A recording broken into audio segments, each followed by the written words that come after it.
Frank Jack Fletcher was born in Iowa on April 29, 1885. He was the son of a middle-class Union Army veteran and a nephew of Admiral Frank Friday Fletcher, who inspired him to join the Navy. He graduated from Annapolis on February 12, 1906, and served 2 years at sea and was commissioned as an ensign on February 13, 1908. Fletcher served on many ships and received high marks. In 1910, he was given command of the destroyer Dale and then the Chauncey. Fletcher first gained notoriety at Veracruz, Mexico. In 1914, the city was occupied, and Fletcher served on his uncle's flagship, the battleship Florida. Fletcher was given command of the transport ship Esperanza and saved some 350 refugees while under fire and in mined waters. For his courage, Fletcher was awarded the Medal of Honor. Afterwards, his uncle was named head of the Atlantic Fleet, and his nephew served on his staff. During World War I, Fletcher commanded the destroyer Benham. He escorted convoys and was so highly regarded he was awarded the Navy Cross. After the war, he was head of the detail section of Enlisted Personnel Division in the Bureau of Navigation until September 1922. After that, he was sent to the Asiatic Fleet, commanding ships and submarines. In 1929, Fletcher was chosen for higher duties and attended classes at the Naval War College and the Army War College. Following that, he was Chief of Staff of the Asiatic Fleet, and then a member of the Office of the Chief of Naval Operations, and then an aide to the Secretary of the Navy, Claude A. Swanson. By 1936, Fletcher was one of the Navy's rising stars. One sailor in the 1920s said of Fletcher that he was the kind of officer to say orders are orders and fight a rowboat against a 16-inch gun, trusting to his own skill to pull him through, and that skill was superb. Yet, many were jealous of his family connections and his Medal of Honor. He was not detail-oriented, and some thought him not particularly bright. One officer who served with him at Midway called him a big, nice, wonderful guy who didn't know his butt from third base. Yet he usually acted quickly and prudently. Fletcher was not gregarious. He was humorless and could be withdrawn, leading to few close friendships. He was, however, cordial and rarely abusive. He was fond of iced coffee, westerns, and smoking a corncob pipe. Following his service under Swanson, Fletcher commanded the battleship New Mexico, and then became a member of the Naval Examining Board and became Assistant Chief of the Bureau of Navigation. In November 1939, Fletcher was promoted to Rear Admiral. Until December 7, 1941, he commanded cruisers. Fletcher was at sea when Pearl Harbor was struck. Husband E. Kimmel, then commander of the Pacific Fleet, placed Fletcher on a list of men who should replace him. Such was Kimmel's trust that he gave Fletcher command of the Navy's first major operation, the relief of Wake Island. Kimmel's decision was not without controversy. Aviators resented Fletcher because he had no carrier command experience. It was not for lack of trying. Fletcher enrolled for flight training in early 1928 but was rejected because of inadequate eyesight. He supported expanding naval aviation before the war. Still, Fletcher recognized his inexperience. He leaned on his staff and subordinates while he concentrated on the bigger picture. In the relief of Wake Island, the carrier Saratoga's operations were handled by Aubrey Fitch. The relief force was delayed and had to move slowly. In addition, American destroyers were not fuel efficient, and refueling practices were not streamlined. Meanwhile, Kimmel was made the scapegoat for Pearl Harbor and replaced by Chester Nimitz. In the interim, William Pye took over on December 17th. Ernest J. King, head of the Navy, told Pye, "Wake Island is now and will continue to be a liability." Pye called off the operation. Fletcher threw his cap in disgust when the order was received. He lingered to refuel and hoped Pye might change his mind. He did not, and Wake Island fell days later.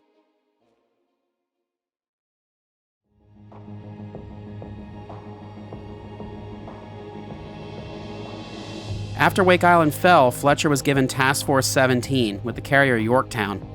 In these months, he worked with experienced carrier commanders William Halsey and Wilson Brown. While he proved capable, he attracted critics.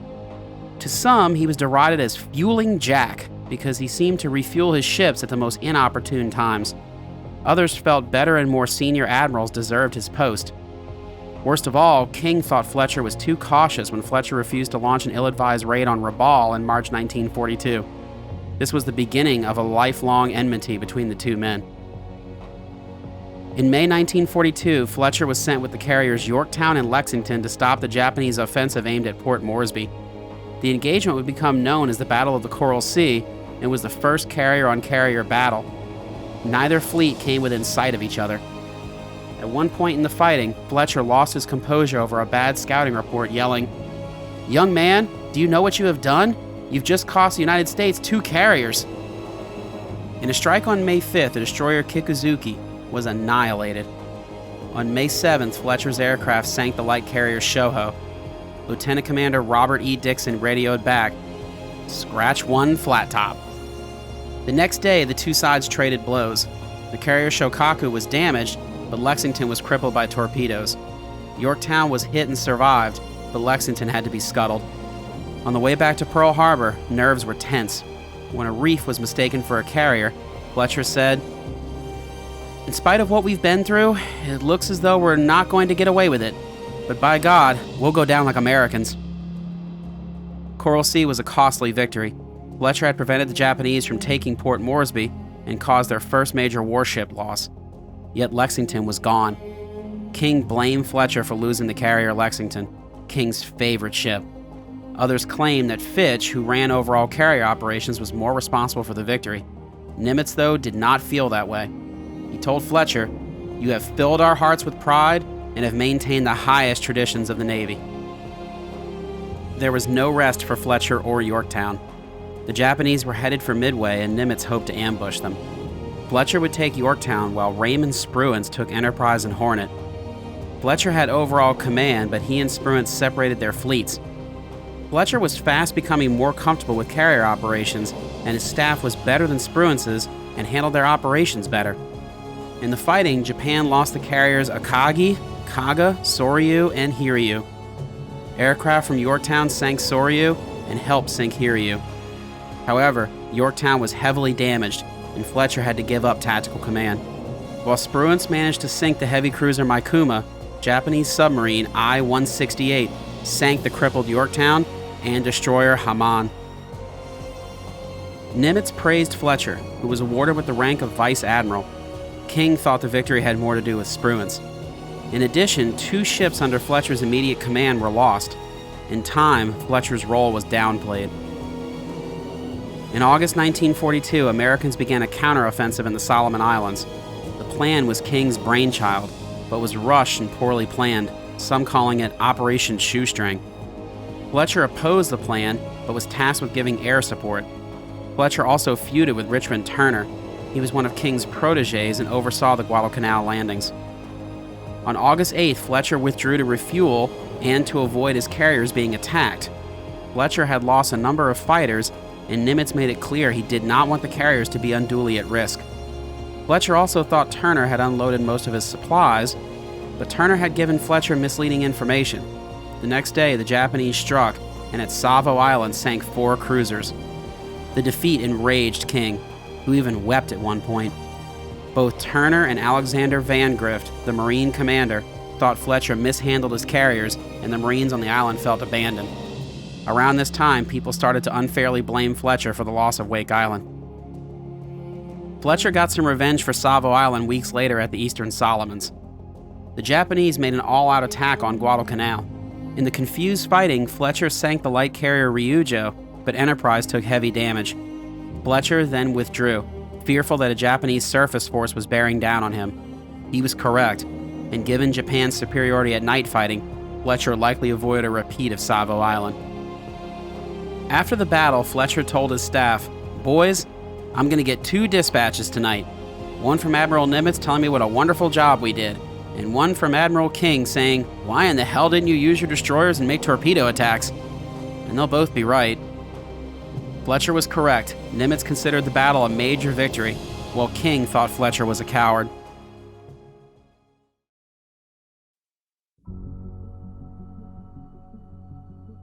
The Battle of the Eastern Solomons was a significant victory.